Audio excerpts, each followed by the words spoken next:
Salamat po at bati na si nanay at tatay.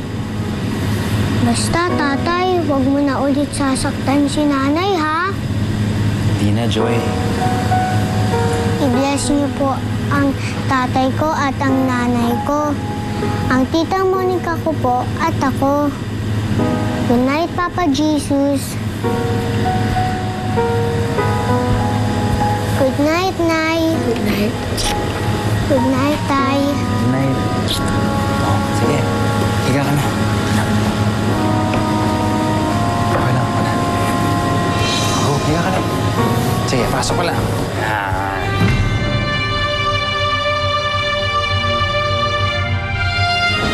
Nakausap ko yung kaibigan kong si Milton. May hulok siyang trabaho sa Cebu. Kalimutan na natin lahat na nangyari. Magsimula na tayo ulit. Tayong tatlo nila, Joy. Sa tingin ko naman, magiging mas madali para sa atin kung lumayo muna tayo dito. Mag-asawa tayo, Sharina. Nanumpa ako sa harap ng Diyos na magsasama tayo sa hirap at sa ginhawa.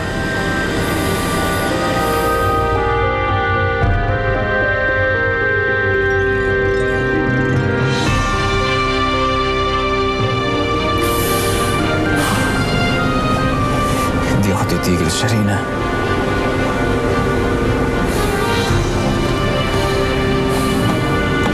Hindi ako titigil at di ka bumabalik sa akin.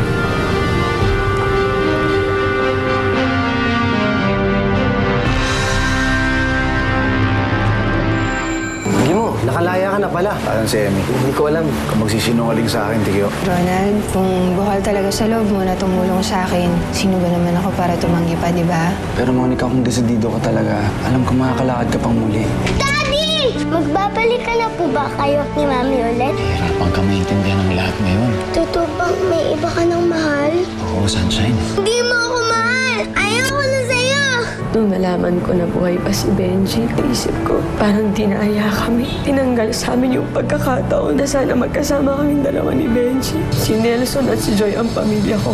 At kahit kailan hindi ko na mababago yun. Hindi mo ba ipapaalam kay Benji tungkol sa anak ninyo? Hindi mo ba sasabihin sa kanya tungkol sa tunay na ama?